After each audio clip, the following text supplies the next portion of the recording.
beritahu. Okey, ya. Ya, Rosyam. So, bilakah peperiksaan yang terdekat minggu depan? Okey. So, apakah bab ataupun topik yang akan masuk? Okey. So ada ya. So jadi kamu harus lebih bersedia untuk menghadapi peperiksaan. Alright. Ya, okey. So ada yang kata bulan 10, ada yang kata bulan 11. Okey, tapi yang paling penting okey akan ada okey peperiksaan. Okey, jap Waalaikumsalam. Alright. So kita nak lihat okey. Alright, so kita nak lihat berkaitan dengan alright. So ada STP ya. Alright.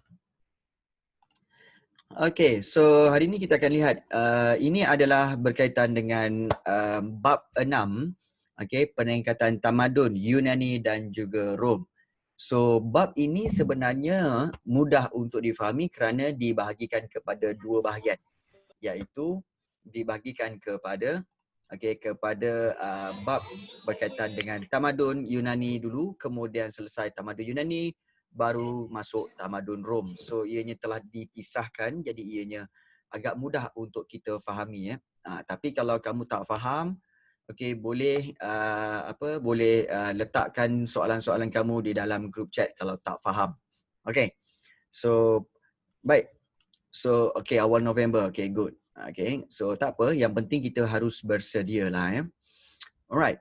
So kita nak lihat hari ini iaitu berkaitan dengan tamadun Yunani dulu pada hari ini. So bab ini terbagi pada tamadun Yunani dan juga tamadun Rom.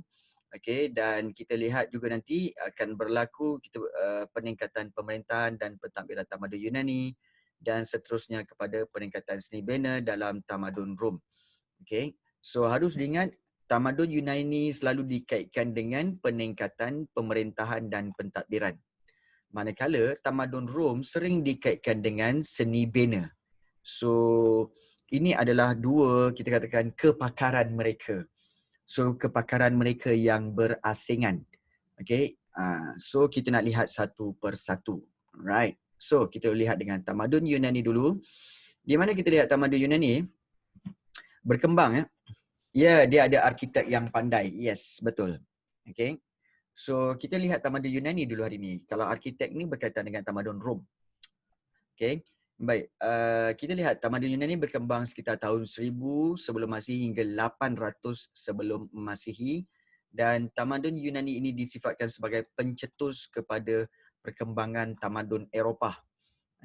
Sebab masyarakat Eropah moden ni memang lihat tamadun Yunani ini telah memberikan inspirasi dan panduan kepada kehidupan manusia yang lebih baik. Sebab tamadun Yunani inilah yang telah memperkenalkan sistem pemerintahan yang baik.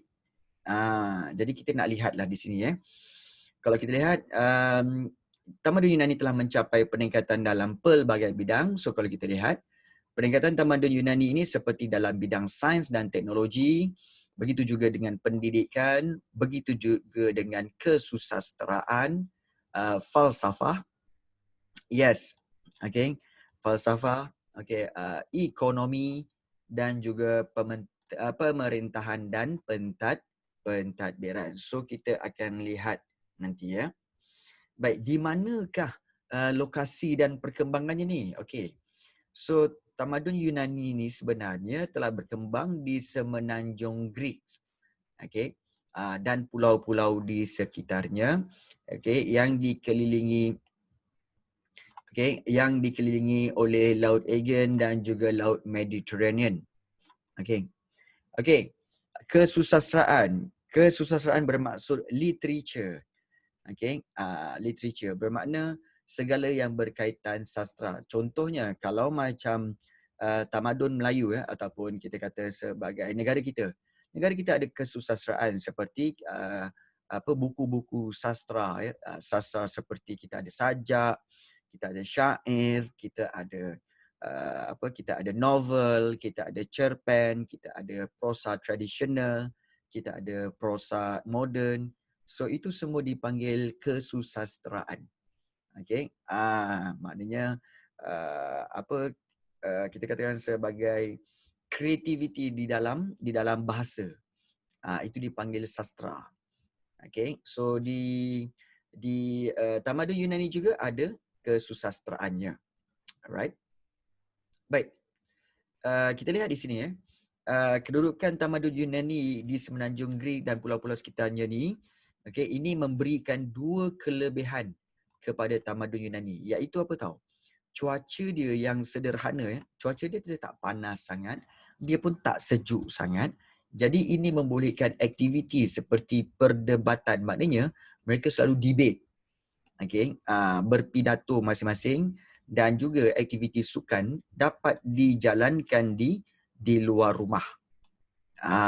Sebab cuaca dia sederhana. Kita tak boleh. Sebab cuaca kita yang panas, okey, panas dan lembap ini menyebabkan kita tak mampu untuk melakukan perdebatan dan sukan yang banyak di luar daripada rumah kita. Tengah hari je dah panas, kan? Jadi kita tak mampu nak buat. Tetapi di sana mereka memang boleh buat kerana cuacanya yang sederhana.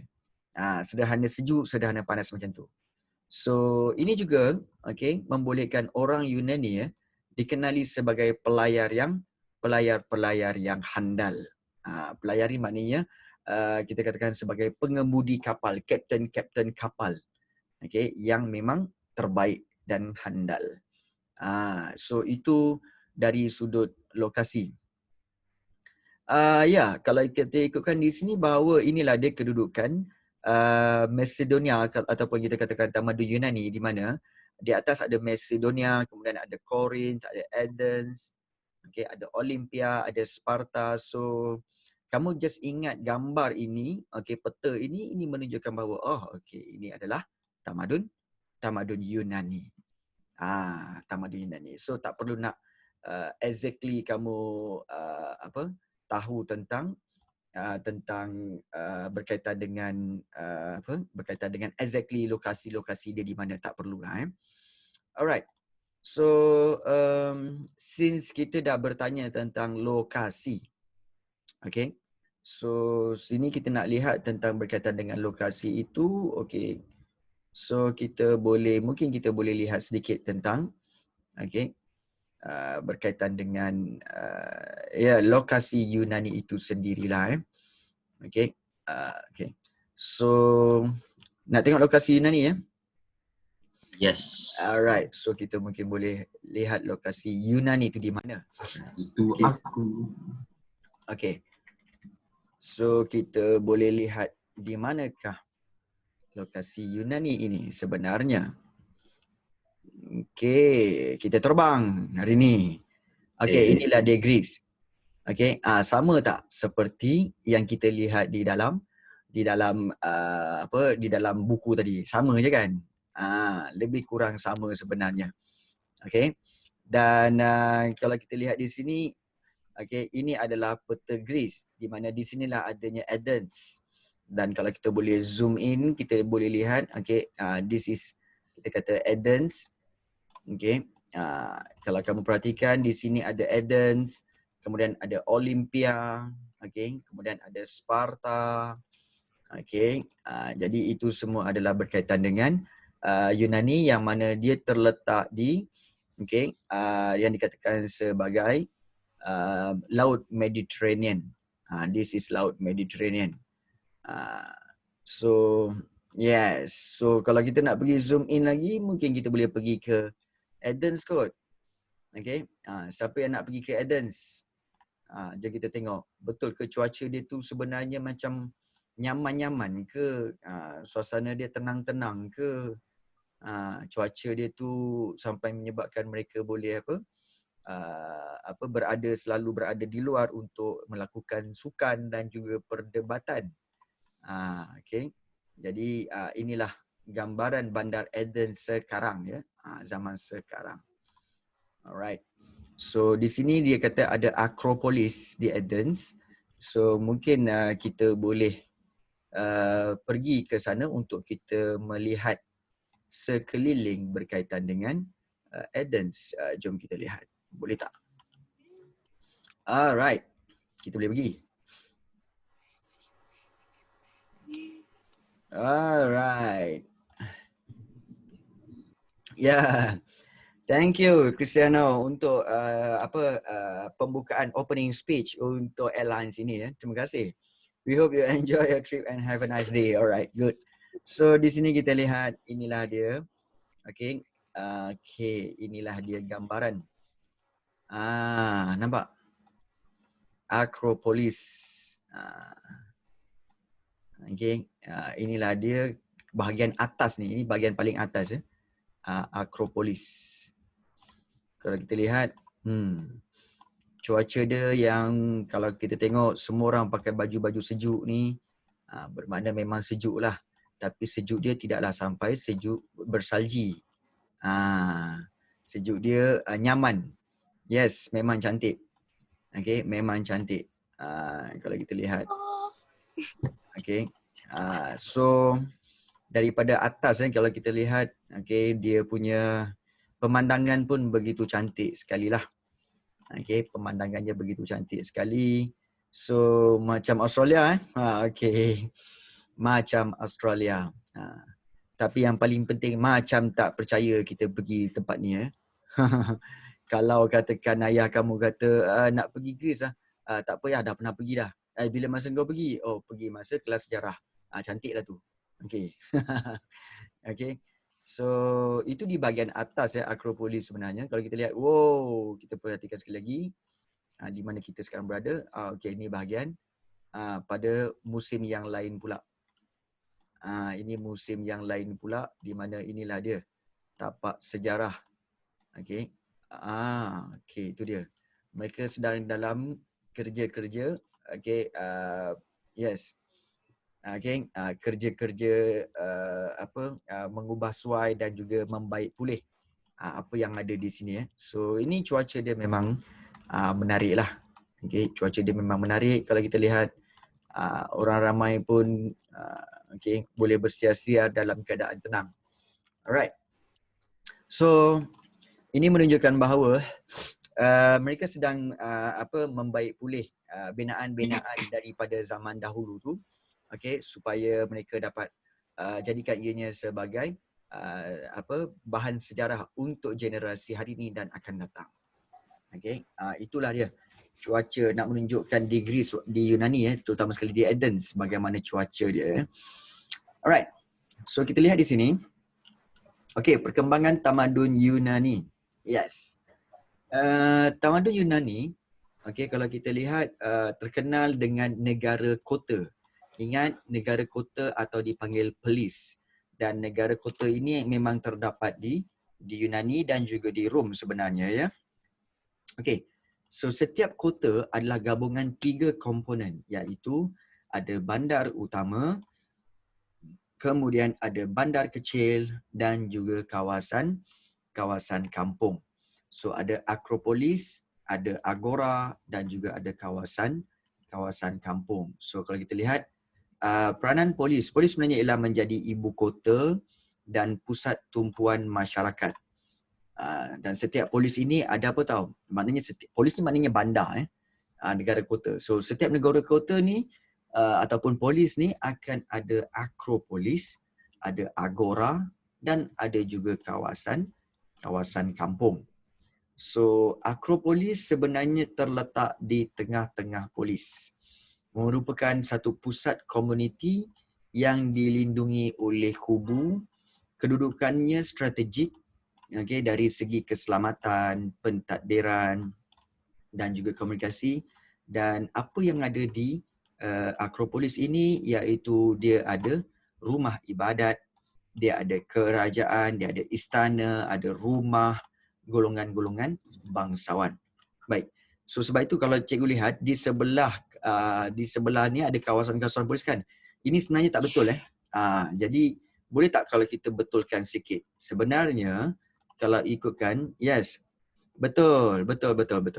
Sebenarnya Akropolis ni sebenarnya sepatutnya ada di tengah so kita patutnya kat sini ini adalah Akropolis. Okey, macam cikgu tulis ni, Akropolis. Okey. Okey, Akropolis. Kemudian di tengah ni memang Agora dan di sebelah luar ini baru betul iaitu kawasan kampung. Okey, kawasan kampung. So baru betul. Yes. Okey. So kalau kita lihat di sini, ini keseluruhan Akropolis. Okey, di mana kalau kita lihat di sini, okey, Akropolis di tengah-tengah, okey. Agora ialah merupakan kawasan lapang, okey, polis yang digunakan, okey, sebagai tempat pertemuan, tempat pasar malam, tempat dia orang berkumpul lah, Agora. Dan kawasan kampung memang terletak di luar kawasan Akropolis itu dan ianya adalah kawasan pertanian. So penduduk-penduduk di kawasan ini akan menjalankan aktiviti pertanian dan penternakan dan ianya juga sebagai pasar awam. Jadi secara perbandingan dia, penduduk yang tinggal berhampiran, okey, penduduk yang tinggal berhampiran dengan Akropolis, dia lebih aktif terlibat dalam urusan negara. Sebab dia berada di tengah-tengah kawasan bandar kan. Jika dibandingkan dengan penduduk yang tinggal jauh daripada Akropolis. Dan negara kota polis iaitu di tamadun Yunani, okey, antara yang terkenal ialah seperti Athens, Sparta dan juga Korinth. Itu negara kota atau polis yang memang terkenal dalam tamadun Yunani. So kena ingat tu. Dan paling ramai Athens lah. Athens merupakan negara kota yang paling ramai penduduk. Macedonia sebenarnya di bahagian atas tamadun Yunani. Sebenarnya Macedonia dia tidak termasuk dalam tamadun Yunani ya. Yes, Olympia yes. Tapi Macedonia apabila selepas penjajahan yang dilakukan oleh King Philips dan juga seorang lagi iaitu Alexander the Great, barulah diluaskan sampai ke Macedonia. Dan kalau nak diikutkan polis mana yang paling kuat, bermakna negara kota mana yang paling kuat, kita kata bahawa negara kota yang paling kuat ialah Sparta lah. Sebab Sparta dia mementingkan kepada ketenteraan. Dan Sparta merupakan negara kota yang paling luas. Yes. Okay. Athens lain. Athens lebih kepada kebudayaan. Yes. Okay. Dan Sparta memiliki askar yang banyak lah. Okay. Ciri utama polis, kalau kita lihat, okay, dua ciri utama polis ialah jumlah penduduk yang ramai dan juga keluasan wilayahnya. Kalau kita lihat, okay. Yes. So jumlah penduduk polis, okay, 40,000 orang untuk Athens. Athens ada 40,000 orang dan dengan keluasan wilayahnya 2,650 km persegi. Sparta dia lagi sikit, 16,000 orang. Okay, tapi keluasan dia paling besar, 8,400 km persegi. Tetapi Corinth, okay, yang lebih sedikit lah. 10,000 orang dengan saiznya hanya 800 km persegi. So kita kata Sparta memang 2 kali ganda, malah 4 kali ganda besar daripada Athens. Namun Athens paling ramai penduduk, ya, 40,000 orang berbanding Sparta yang hanya ada 16,000 orang.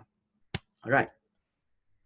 So apa fungsi polis sebenarnya? Apa kepentingan polis tu sebenarnya atau negara kota ni?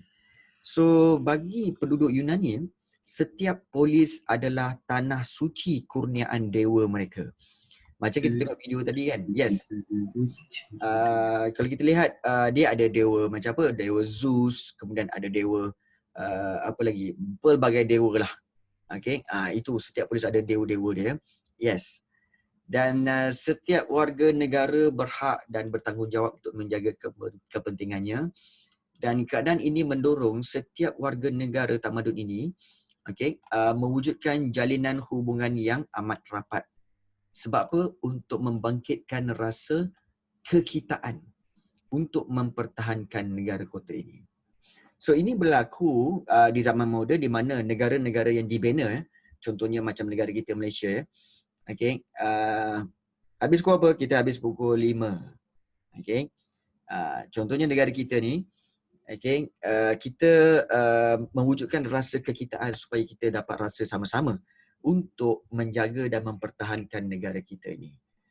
Sementara pula kita sekarang ni berada di dalam bulan Merdeka. Sebab itu kalau kamu tengok background cikgu ni ada apa? Ada bendera Malaysia. Okay, melambangkan bulan ini adalah bulan kemerdekaan dan bulan depan adalah bulan Malaysia. So kita harus bersedia untuk menyambut kemerdekaan negara kita, ya. Kemerdekaan negara kita. Right. Seterusnya kita lihat ni, apakah peningkatan pemerintahan dan pentadbiran tamadun Yunani?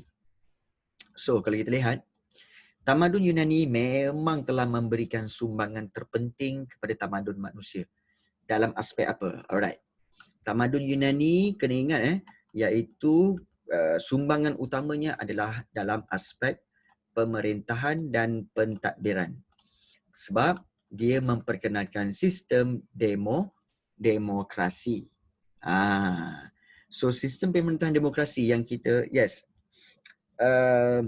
sebenarnya polis-polis ini selalu berperang.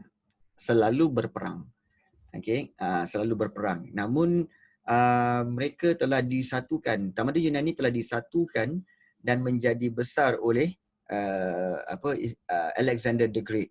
Yes. Selalu berperang antara satu sama lain. Yes. Ya, namun mereka akan bersatu apabila mereka diserang oleh musuh yang luar daripada mereka. Itu keraplah. Baik. Sistem pemerintahan demokrasi yang diwarisi daripada tamadun Yunani ini, okay, sistem pemerintahan demokrasi yang diwarisi daripada tamadun Yunani ini telah diamalkan oleh kebanyakan negara-negara dunia sampai sekarang sehingga kini. So sebelum wujudnya demokrasi, sebenarnya Athens telah mengalami 5. Yes, Malaysia pun adalah sistem demokrasi. Okay. Terdapat 5 sistem pemerintahan yang diamalkan di kebanyakan polis pada waktu itu, iaitu bermula dengan monarki. Okay. Kemudian daripada monarki dia pergi kepada oligarki. Selepas oligarki dia berlakulah aristokrasi. Daripada aristokrasi dia menjadi tirani. Dan tirani menjadi demokrasi. So dia punya flow dia macam tu. Okay. Mula daripada monarki, oligarki, aristokrasi dan juga tirani. Okay. Dan seterusnya kepada demokrasi. So kita lihat di sini perkembangan sistem demokrasi di Athens. Di Athens sebab Athens memang dia yang memulakan sistem-sistem ini. Dan bagi masyarakat Athens, perubahan dalam sistem pemerintahan dan pentadbiran perlu dilaksanakan bagi memantapkan aspek pemerintahan polis dan kewujudan dan perubahan. Kalau kita lihat perubahan pelbagai bentuk pemerintahan, itu menunjukkan apa? Menunjukkan bahawa rakyat mereka matang dalam politik, okay, dan kita kata sebagai pemikir yang baik.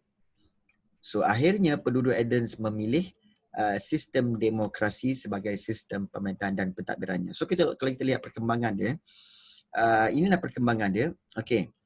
Mula daripada bawah daripada bawah kita nak baca sampai naik ke atas. Okey, kita baca daripada bawah naik ke atas. Okey. So mula dengan monarki.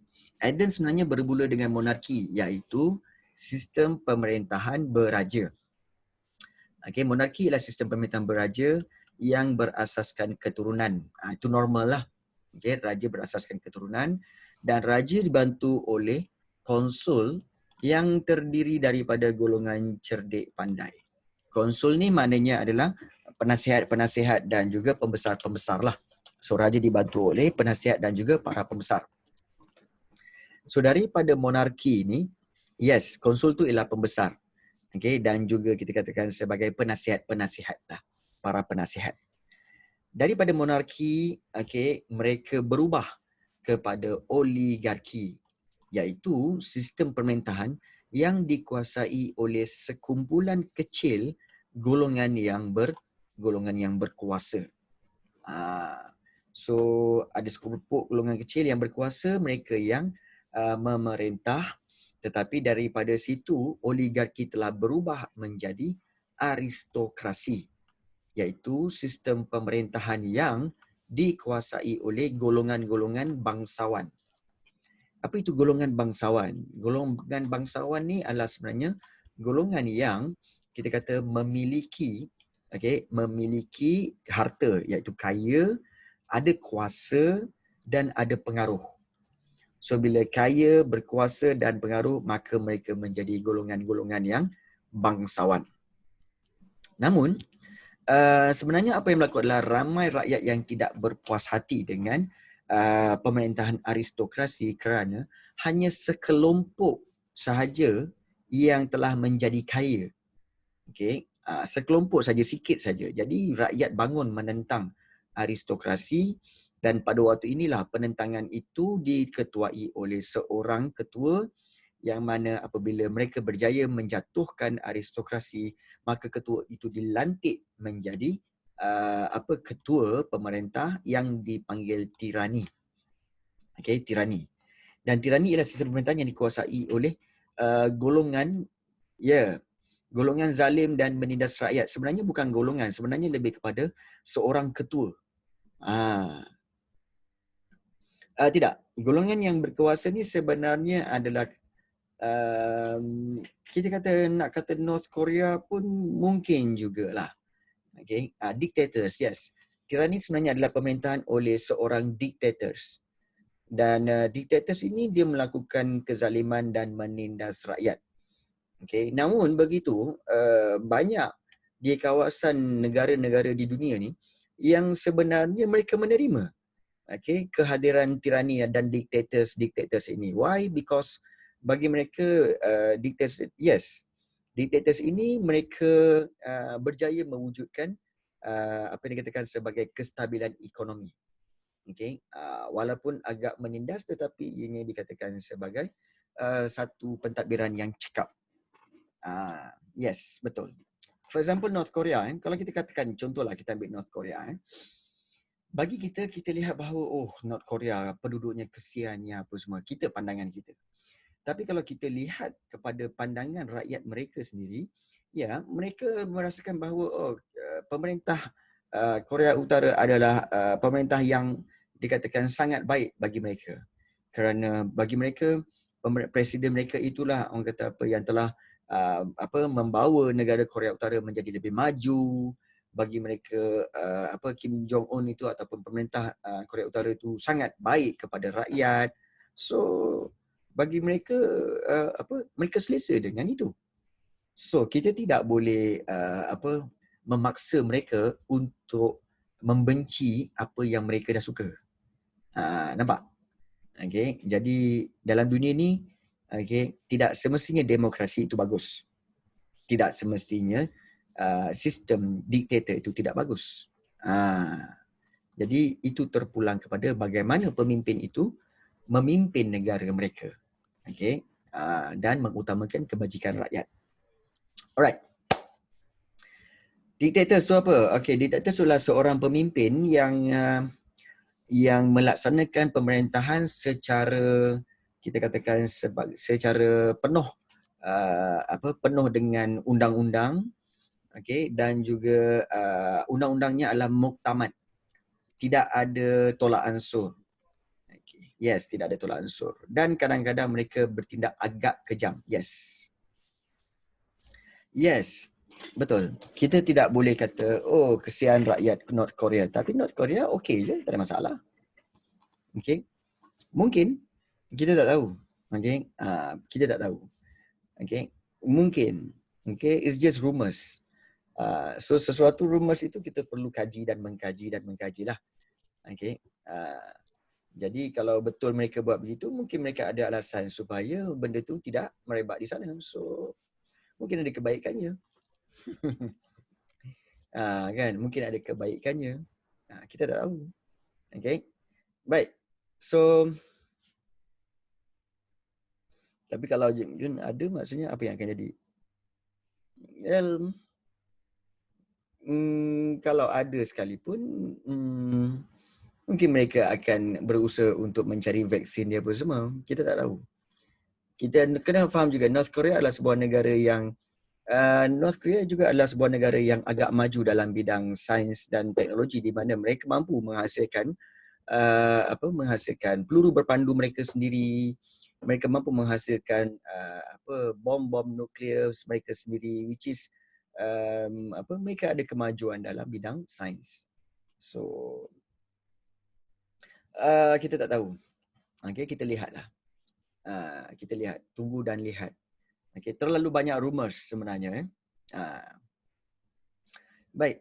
Dan yang terakhir, selepas pemerintahan tirani tu, dictators itu seorang tu, dia memerintah oleh kerana golongan mereka ni zalim dan juga menindas rakyat. Mereka juga telah dijatuhkan atau diturunkan oleh rakyat. Kemudian rakyat mereka memilih untuk mencari pemimpin melalui pengundian. So itulah yang dikatakan sebagai demokrasi. Yang dikatakan oleh demokrasi. So ingat dia punya flow apa tahu? Daripada bawah, monarki, oligarki, aristokrasi, tirani dan juga demokrasi. Ingat susunan tu. Sebab soalan ada tanya kena ingat susunan ni. Alright. So kalau kita lihat bentuk-bentuk pemerintahan.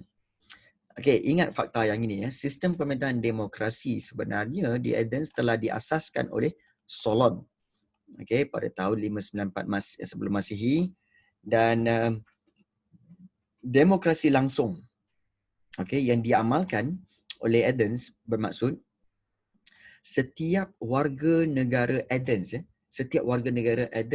terlibat secara langsung dalam membincangkan dan berdebat untuk menentukan dasar dan perkara-perkara berkaitan dengan hal ehwal politik, ekonomi dan juga sosial negara kota Athens. Means that sebab mereka tak ramai, dalam 40,000 orang je. Kalau katakan 40,000 orang, setiap 10 orang tu diwakili oleh seorang. Bermakna mereka hanya perlukan dalam 4,000. 4,000 orang je untuk masuk ke dalam parlimen mereka dan berbincang. So itu itu memberikan mereka kuasa untuk terlibat secara langsung dalam pemerintahan. So antara yang lain iaitu pemerintahan Pericles, menekankan kanak-kanak tak perlu, dia 18 tahun ke atas biasanya. Pemerintahan Pericles menekankan pemberian kuasa kepada rakyat bagi Athens untuk memantapkan lagi sistem demokrasi. Maknanya kuasa diberi kepada rakyat. Rakyat yang choose bagaimana untuk mereka melaksanakan pentadbiran.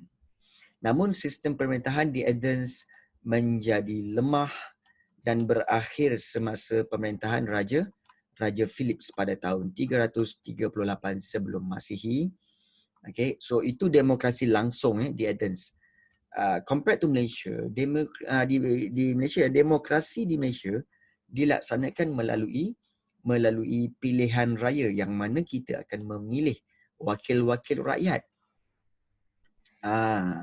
Dan kita tak buat macam demokrasi langsung di Athens sebab bilangan rakyat kita, Raja Philip daripada Athens sendiri. Dan kalau kita lihat 21 tahun ke atas. Dan kalau kita lihat, rakyat Malaysia sendiri ada 36 juta. Kalau katakan ada 1 juta, kalau nak katakan masukkan semua, katakanlah masuk 20 juta orang penduduk Malaysia untuk masuk dalam parlimen, mau pecah parlimen tu? Mana muat? Tak muat. Jadi, tidak boleh untuk pemberian demokrasi secara langsung di Malaysia. So di Malaysia buat apa? Demokrasi secara wakil rakyat. Iaitu melalui pilihan raya. Sebab itu ada undian.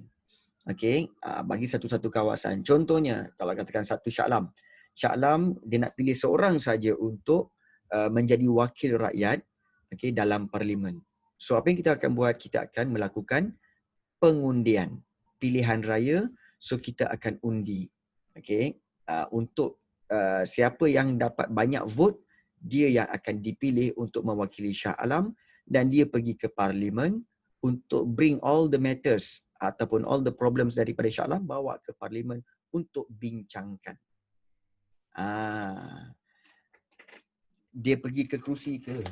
Yalah, sebab di parlimen nanti ada satu kerusi, ada satu tempat duduk, ditulis kat situ kerusi untuk apa? Untuk kawasan apa? Shah Alam. Sebab tu kalau kamu tengok parlimen ada nama-nama, dia tak pakai nama individu atau wakil rakyat tu. Dia pakai nama kawasan. Shah Alam, Kelang. Yes. Di parlimen ada hampir 222 buah kerusi. Means mewakili 222 buah kawasan di Malaysia. Jadi itu sistem yang dijalankan, demokrasi yang dijalankan di Malaysia. Melalui pilihan raya. Dia akan pergi ke kabinet lah.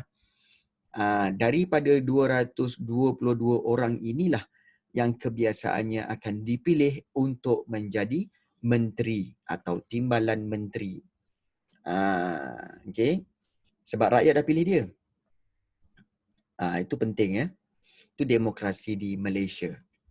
Dan sistem pilihan raya di Malaysia ni telah bermula sejak tahun 1951 dan kekal diamalkan sampai sekarang. Ini ada dua orang gambar ni, iaitu Solon, pengasas demokrasi Athens, dan juga Pericles, kemuncak demokrasi Athens. So Cristiano kata tak faham. Orang yang pergi ke kabinet akan menjadi menteri yang terbaru. Yes, betul. Yes, betul. Orang yang pergi ke kabinet itu yang akan menjadi menteri. Dan mungkin juga mereka boleh memilih orang-orang yang di luar daripada 222 orang itu untuk memilih orang luar menjadi menteri pun boleh juga. Pun boleh. Contoh. Ingat tak kita punya menteri pendidikan? Yes, Najib mendapat kerusi dari Pekan Pahang, betul. Contoh kalau macam kita punya menteri pendidikan, Datuk Seri Razi Jidin. So dia bukan ahli parlimen, dia bukan menang mana-mana kawasan, tidak. Tetapi dia dipilih oleh Dewan Rakyat. Kerana apa? Kerana dia memang pakar dalam pendidikan. Sebab itu dia dilantik untuk menjadi Menteri Kanan Pendidikan. Itu kuasa siapa? Kuasa daripada 222 orang inilah yang memilih. Baik. So negara-negara lain yang mengamalkan sistem pemerintahan demokrasi lah seperti di Malaysia, Singapura, Amerika Syarikat, yes, dan juga Indonesia. Alright. So banyak kawasan-kawasan yang telah menerima demokrasi ini ya. Baik. Kita lihat di sini. Ciri-ciri demokrasi di Athens. Kita lihat ya. Athens, dia ada Dewan Perhimpunan. Dewan Perhimpunan ini adalah satu badan yang tertinggi dalam sistem pemerintahan dan pentadbiran. Ya, Malaysia pun ada. Dewan Perhimpunan terdiri daripada 3 komponen, iaitu ada majlis, ada juri dan juga ada magistrat. Ini nampak gambar Dewan Perhimpunan sedang bersidang, maknanya sedang bermesyuarat dalam Dewan Perhimpunan. Dan Dewan Perhimpunan ada 3 komponen yang mempunyai bidang kuasa, keanggotaan dan fungsinya yang berbeza-beza dan tersendiri. Contohnya, Dewan Perhimpunan kalau kita lihat keanggotaan dia, siapakah yang akan menjadi ahli Dewan Perhimpunan ini? Iaitu terdiri daripada semua warga negara lelaki Athens. Semua warga negara lelaki. Ingat dalam video tadi ada bagi tahu kan, untuk kuasa pemerintahan hanya diberi kepada lelaki sahaja. Yang perempuan, kemudian yang hamba dan juga yang orang berdagang ataupun foreigners kan, tidak ada kuasa untuk menyertai Dewan Perhimpunan. Yes, pendatang asing tak ada. So, keanggotaan daripada warga negara lelaki dan setiap anggota akan memegang jawatan selama 6 bulan hingga setahun. Dan mereka akan bersidang, bermesyuarat sekurang-kurangnya 3 kali sebulan mereka mesyuarat. Dan semasa perhimpunan, semua warga negara dibenarkan menghadirilah perhimpunan itu dan semua warga negara boleh mengemukakan sebarang pandangan mereka. mengenai dasar-dasar pemerintahan ke, okay, dan apa juga. Dan ini mewujudkan perasaan kebersamaan. Kita bersama-sama. So perasaan kebersamaan ini wujud dalam kalangan warga negara Athens sehingga mereka mengorbankan diri, sanggup mengorbankan diri demi kepentingan Athens. So ingat, Dewan Perhimpunan terdiri daripada warga negara lelaki yang akan bersidang sekurang-kurangnya 3 kali sebulan dan semua warga negara dibenarkan menghadiri perhimpunan itu dan memberikan pendapat dan pandangan masing-masing. So apakah kuasa Dewan Perhimpunan? Mereka berkuasa mengawal hal ehwal pentadbiran dan menentukan pelaksanaan dasar-dasar, maknanya pelaksanaan undang-undang dan juga pelaksanaan matlamat mereka, dan berkuasa untuk memutus dan mengeluarkan deklarasi peperangan. Maknanya kalau mereka sahaja yang boleh berkuasa untuk apa? Untuk declare war ke tidak. Ini Dewan Perhimpunan. So tanpa deklarasi ini Athens tidak dibenarkan terlibat dalam peperangan. Maknanya tanpa, bukan. Kena bincang dulu dalam Dewan Perhimpunan sama ada mereka nak menyertai peperangan atau tidak. Kalau mereka kata, okey kita setuju untuk menyertai peperangan itu, barulah arahan itu diberi kepada general. Dan general yang akan kumpulkan para tentera untuk menyertai peperangan. So general kena tunggu arahan daripada Dewan Perhimpunan. Right. So fungsi Dewan Perhimpunan juga berfungsi sebagai mahkamah orang awam. So untuk menyelesaikan kes-kes besar yang tak dapat diselesaikan oleh badan pentadbiran yang lain, dan berkuasa melantik ahli majlis untuk menyertai dalam sistem pentadbiran ahli majlis serta menggubal. Ini paling penting Dewan Perhimpunan. Yang ini sini menggubal undang-undang. Means that mereka yang buat undang-undang supaya adil. Ini untuk menjamin keadilan. Dapat diselesaikan dengan seadil-adilnya. Kemudian mereka juga fungsi dia orang membuat deklarasi peperangan. Mereka yang akan isytiharkan nak berperang atau tidak. Dan ini tujuan dia untuk mempertahankan kedaulatan Athens. Kemudian menandatangani perjanjian dengan negara lain bagi licinkan hubungan antara negara. Kemudian mereka juga bincangkan hal ehwal keuangan dan percukaian bagi mengukuhkan ekonomi Athens dan juga menerima duta dari negara asing bagi kedua-dua negara. So kalau katakan fungsi Dewan Perhimpunan apa? Ingat, pertama menggubal undang-undang, kedua membuat deklarasi peperangan, dan tiga menandatangani perjanjian. Yes, duta tu adalah ambassador. Betul. Okay. So itulah dia Dewan Perhimpunan. Okay. Baik. Kita lihat ini 3 badan pemerintahan yang ada dalam Dewan Perhimpunan itu. So kita tahu ada majlis, magistrate dan juga juri. Majlis ni apa? Jom kita lihat. Majlis ni adalah jawatan kuasa yang akan mengendalikan urusan pemerintahan dan pentadbiran. Dan mereka lah yang akan membincangkan perkara penting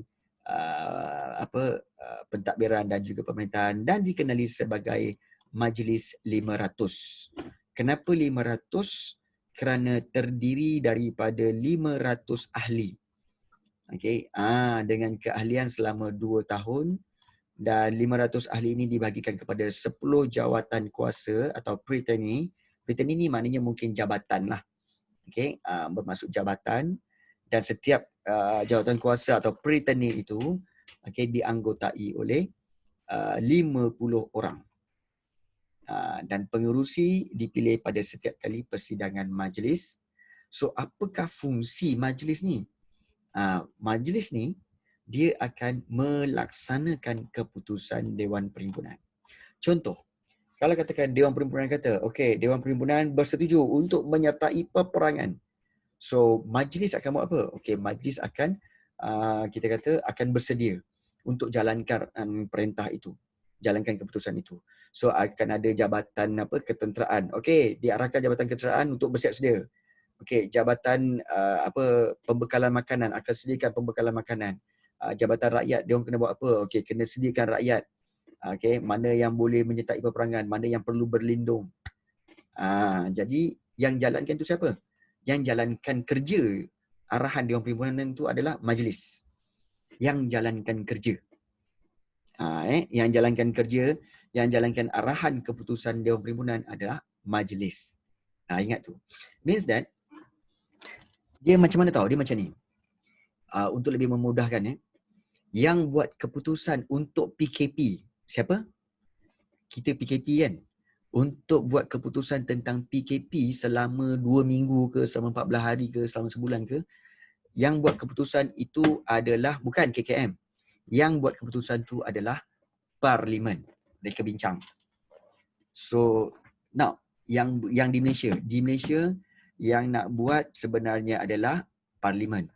So Parlimen pun buat, okey bagaimana kita nak hadapi COVID, okey begini.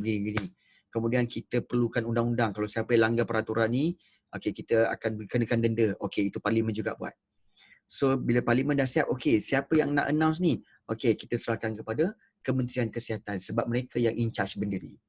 So KKM itulah menjadi dia punya majlis. Parlimen menjadi apa? Dewan Perhimpunan. Yes, betul. Parlimen tu macam Dewan Perhimpunan.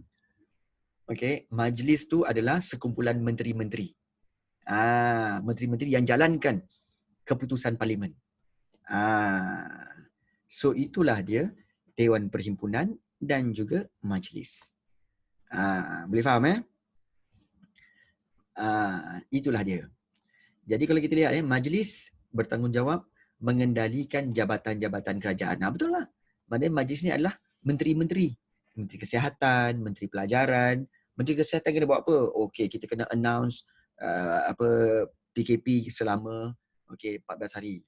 Kemudian kita akan mengenakan syarat supaya rakyat semua sentiasa pakai mask. Okey, itu Menteri Kewangan. Menteri Pendidikan pula kata apa? Kalau macam tu kita kena buat jadual baru. Menteri Pendidikan kena buat apa? Kena buat jadual baru supaya SPM kita alihkan, lambatkan lagi. UPSR dengan PTT kita kena batalkan. Itu. Bagaimana pula dengan Kementerian Perdagangan? Kita kena order banyak-banyak face mask daripada negara China supaya kita akan menampung permintaan face mask dan juga hand sanitizer untuk kegunaan seluruh negara. So semua jabatan-jabatan ini dapat je arahan daripada Parlimen, mereka semua terus bergerak buat kerja. So dalam kes Athens, Dewan Perhimpunan macam Parlimen, majlis adalah menteri-menterinya. Okey? Boleh faham itu yang cikgu nak supaya kamu faham jelas benda ni. Alright. Kalau tak tahu lagi, tak faham boleh tanya. Okey. Baik, dan kuasa majlis tidak boleh mengatasi kuasa Dewan Perhimpunan. Maknanya menteri-menteri macam kita sini, menteri-menteri pun tak boleh lawan Parlimen sebenarnya. Parlimen dapat keputusan kena ikut. Yes. Ya, betul. Sangat sistematik. Mereka dah sangat sistematik sampai that's why demokrasi diamalkan oleh hampir seluruh negara di dunia sampai sekarang. Yes. Betul. Okay. Baik. Satu lagi bahagian kita nak lihat iaitu satu lagi komponen iaitu magistrate. Di mana magistrate adalah badan yang melaksanakan segala dasar yang telah ditetapkan. Okey, badan yang melaksanakan dasar yang telah ditetapkan merupakan perkhidmatan awam dalam sistem pentadbiran hari ini. Okey, terdiri daripada warga negara Athens, anggotanya seramai 6,000 orang dan seramai 10 orang jeneral tentera menganggotai badan ini. Baik, magistrate ni apa? Mereka lah kaki tangan awam, kaki tangan kerajaan.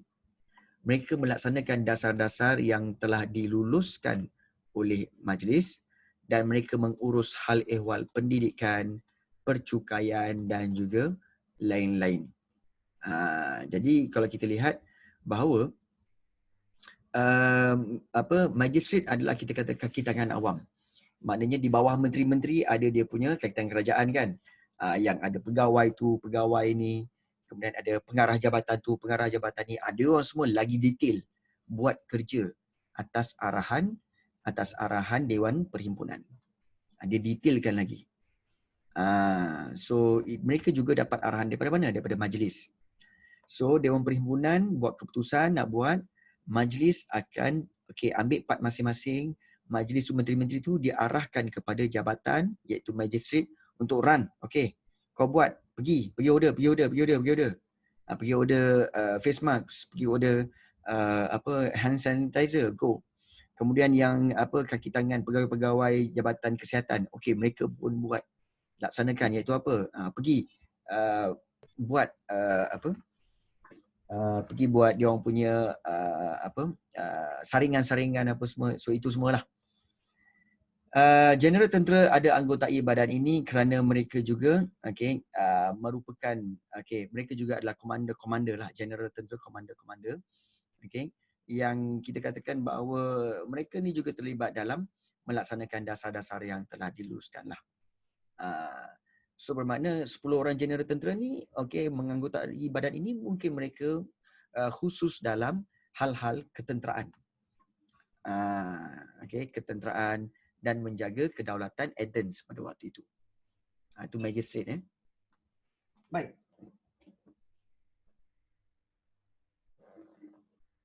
Sekejap.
Okey, baik.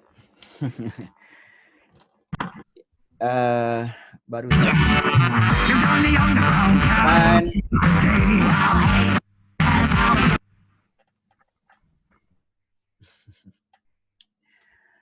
Man, jangan ganggu orang lain. Tengok tu.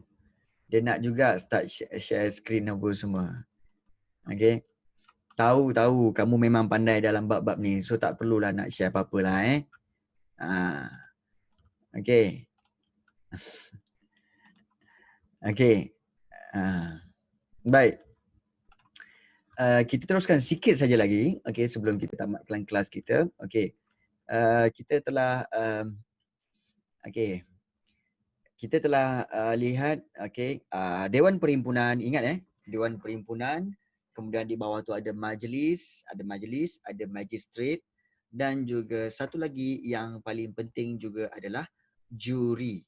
Baik, juri sebenarnya adalah badan yang berkuasa terhadap keadilan di mana terdiri daripada 101 hingga 1001 orang mengikut keseriusan kes yang sedang dibicarakan dan pengerusi akan mengetuai perbicaraan.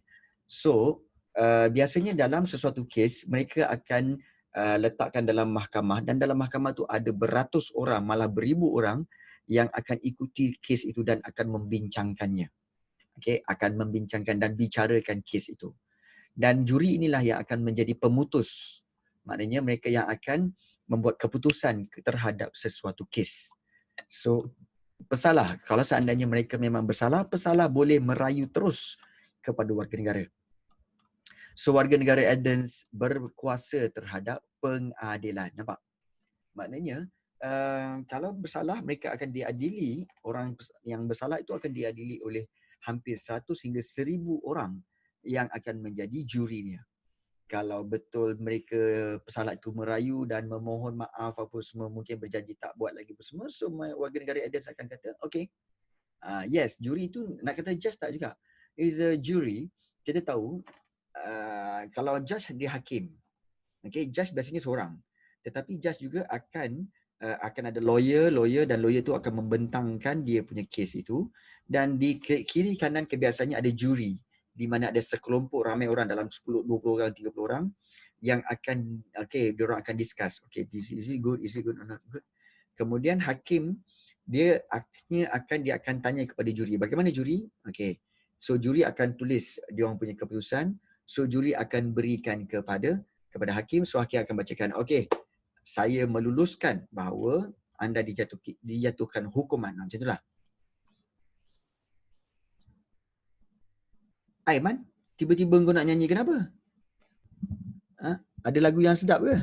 Lagu apa kau nak nyanyi? Aiman ni. Tiba-tiba nak menyanyi ni, pelik benar ni. Aiman ni kan. Dijatuhkan hukuman untuk menyanyi. Allahu Akbar. Okay. Boleh ke menyanyi? Itu nak tahu tu. Okay, baik. Baik, sebenarnya apa yang kita bincangkan tadi banyak berlaku di Athens. Bagaimana pula dengan Sparta? So, Sparta berbeza. Kalau kita lihat pemerintahan dan pentadbiran Sparta. So, pemerintahan dan pentadbirannya adalah bersifat monarki yang terhad. Sebab ada 2 orang raja yang akan memerintah bersama. Bagi mengelakkan seorang raja daripada raja tersebut bertindak kejam. Nak mengelakkan daripada salah seorang tu kejamlah. Baik. So kedua-dua raja berasal daripada keluarga Eurypontes dan juga Agidas. Dan di Sparta sebuah dewan perhimpunan dan juga majlis akan bantu raja. Dalam urusan pentadbiran. Baik, dan Korin sebenarnya banyak mengikut kepada Athens. Kehidupan masyarakat di Sparta, kalau kita lihat kehidupan masyarakat Sparta memang berbeza daripada kebanyakan polis di Athens. Pemerintahan Sparta bersifat ketenteraan yang menekankan disiplin ketenteraan. Itu Sparta, ingat Sparta ketenteraan.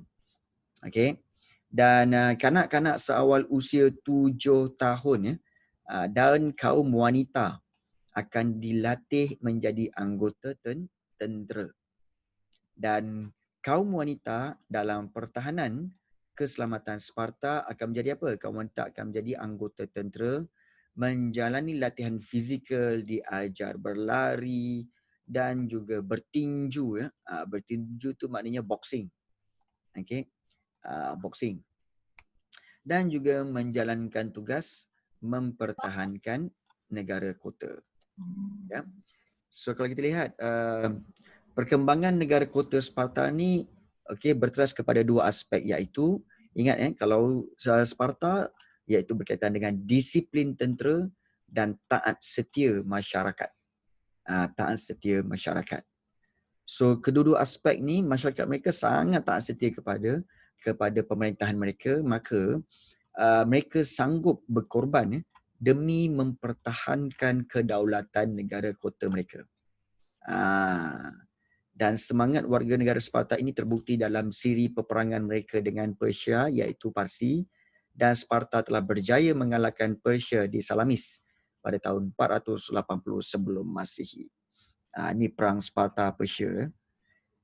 Bermula pada 400. Perang Sparta Persia bermula pada 400 sebelum Masihi, 490 sebelum Masihi dan berakhir pada 449 sebelum Masihi. Keadaan politik walaupun berpecah belah antara negara kota di Yunani, tetapi mereka telah menewaskan kuasa Persia yang jauh lebih besar. Dan bagaimana Sparta boleh berjaya? Sparta berjaya sebab penekanan disiplin tentera dan taat setia warga negara mereka. So itu kita lihat dari sudut raja di Sparta, raja akan dibantu oleh 2 Dewan Perhimpunan dan juga Majlis. Dewan Perhimpunan ada 10,000 orang ahli, 5 orang pegawai yang dilantik sebagai E-Force yang berfungsi memastikan raja tidak memerintah secara mutlak. Maknanya dia ada dia punya dia punya para penasihat yang function dia make sure raja tidak akan buat keputusan sesuka hati. Dan majlis pula ada 28 ahli orang dewasa. Biasanya mereka ni berusia melebihi 60 tahun dan keahlian majlis seumur hidup. Dan mereka memerintah secara mutlak. Jadi ini majlis. Kan kita tahu kan majlis yang akan mengambil keputusan daripada Dewan Perhimpunan dan juga akan menjalankannya kan. Mengarahkan kepada magistrate untuk menjalankan kerja-kerjanya. So itu fungsi majlis. So di Sparta ada 2, Dewan Perhimpunan dan juga majlis. Alright. So kalau kita lihat inilah aspek penekanan dan sebenarnya aspek perbezaan antara Athens dan juga Sparta. Athens dia memiliki ciri-ciri kebebasan. Kalau Sparta dia disiplin ketenteraan. Athens mementingkan hak warga negara. Hak warga negara untuk bersuara, untuk terbabit dalam pemerintahan dan juga pentadbiran. Tapi kalau Sparta memang semangat patriotik, semangat cinta akan negara. Athens dia pemikiran terbuka kepada pelbagai ideologi. Manakala Sparta hanya perlu pertahankan kedaulatan negara. So it's all about countries and nations. Itu Sparta. Kalau Athens, kita demokrasi, kita galakkan kepada kebebasan bersuara, memberikan idea-idea di dalam negara kota Athens. So itu perbezaan yang sangat obvious. Kalau kamu tak nampak ini, susah sikit lah. Tapi ini memang obvious lah. Kalau tak nampak tu maknanya mungkin gabun kot. Okay. So itu yang berkaitan dengan Sparta. Jadi maka dengan itu kita lihat tamatlah untuk kelas hari ini, iaitu kita bincangkan tentang tamadun Yunani, iaitu berkait rapat dengan sistem pentadbiran yang ada di Athens dan juga di Sparta. Ingat Kalau di Athens ada Dewan Perhimpunan, ada majlis, magistrate dan juri. Tapi kalau di Sparta dia ada raja, ada Dewan Perhimpunan dan juga ada majlis. Yes, dia juga adalah polis yang terkenal pada tamadun Yunani. Tetapi tapi sebenarnya kalau kita lihat bahawa sebenarnya Korin tidak memberikan apa-apa signifikan kepada perubahan pentadbiran. Di sini kalau kita lihat buku teks kita sebenarnya mementingkan apakah the significant sumbangan yang diberi oleh Yunani. So Yunani memang memberikan sumbangan yang sangat nyata dalam bentuk pentadbiran, iaitu monarki, oligarki, aristokrasi, tirani dan juga demokrasi. So we are focus on that. Dalam buku teks pun fokus on that lah. So sebab tu dia pilih Athens dan juga Athens dan juga Sparta. Korin sebenarnya adalah hampir sama seperti Athens. So bila hampir sama seperti Athens, maka tidak perlu cerita pasal Korin, tapi dia hanya perlu explain pasal Athens sahaja. Okay. Macam kalau kita cerita kan, pemerintahan di Selangor macam mana? Oh, demokrasi. Tapi kalau di Negeri Sembilan macam mana? Demokrasi juga. Kalau di Johor macam mana? Demokrasi juga. Tapi kita nak cerita mana? Kita cerita demokrasi di Selangor lah. Selangor saja. Sebab bila cerita pasal Selangor, same goes to Negeri Sembilan dan juga di Johor. Macam itulah. Ya. Yes. Dua ni memang obvious dan demokrasi memang lahir di Athens. Corinth hanya follow je. Sebab tu kita fokus kepada Athens dan juga Sparta. Yes, the mother of democracy. Okay. So itu yang berkaitan dengan demokrasi di tamadun Yunani. Okay, so ada apa-apa soalan untuk dibincangkan? Nak tanya apa-apa ke? Silakan kalau ada apa-apa soalan nak tanya. Tadi ada orang nak nyanyi, itu nanti nanti dulu. Sibuk nak nyanyi. Kan? Kalau tak sedap nanti kita akan kick dia out. Okay, kita nak dia nyanyi sedap. Okay, tak ada yang saya nak tanya ialah saya nak on lagu tu, fine. Kalau tak sedap kami tak mau. Kami tak mau yang tak sedap, kami mau yang sedap-sedap.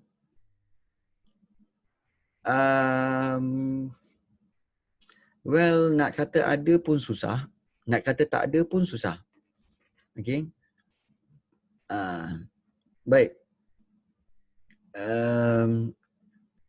Siapa? Zafran. Okay. Nak share. Okay, kalau tak ada apa-apa soalan, mungkin Aiman nak share apa Man? Nak share apa sebenarnya ni?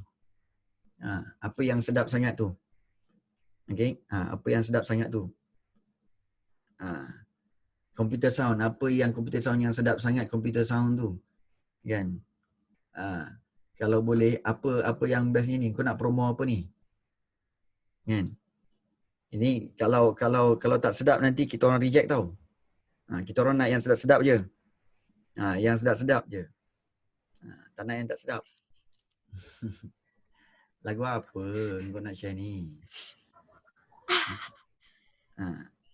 Lagu apa? Ada dekat background. Okay. Kenapa baca kat background saja. Kenapa lagu tu kat background? Kenapa tak letak dekat upground ke? Okay. Atau in front ground ke?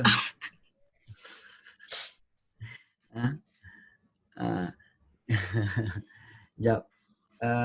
Okay, Danish ada. Alia, ni Alia mana ni? Alia Nur Farisha ke? Alia Nur Rashikin ke? Nur Alia Syafiqah? Tolong bantu cikgu. Minta jelaskan. Saya Alia Syafiqah. Okay, Alia Syafiqah. Kejap. Alia Syafiqah ya. Alia Syafiqah, alright. Okay. Alah, host disable screen sharing. Kau nak share apa kau ni? Oh tak, sebelum tu cikgu nak tanya kau orang ni. Kau orang setuju ke untuk kita berikan pelepasan kepada dia untuk Aiman untuk dia share? Kalau anda semua setuju baru cikgu lepaskan. Kalau tidak, tidak mahu. Okey. Cepat. Setuju atau tidak? 1-0, 2-0. Apa yang 1-0, 2-0? Malam tadi Liverpool menang 3-0.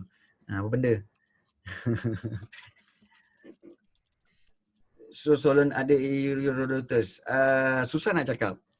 Okey, ada kemungkinannya tapi susah nak cakap sebabnya kita tak check lagi dia punya IC sama ada dia betul ke bin yang sama ke kan. Kalau betul bin yang sama, mungkin kita boleh buat andaian itulah. Kan?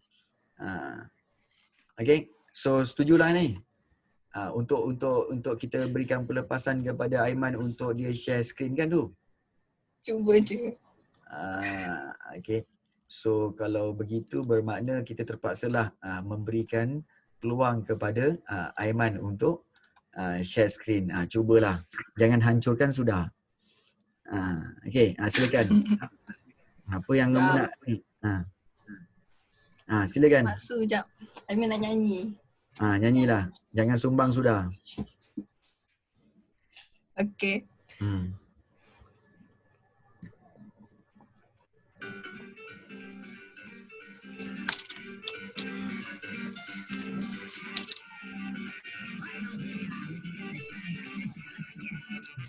You join the underground cabaret today. When hey, they tell me your name. We try to run, tell the world, do stand in the dark and cave. Oh, Harry, we hate you the same. So listen, my friend, you found the miss die.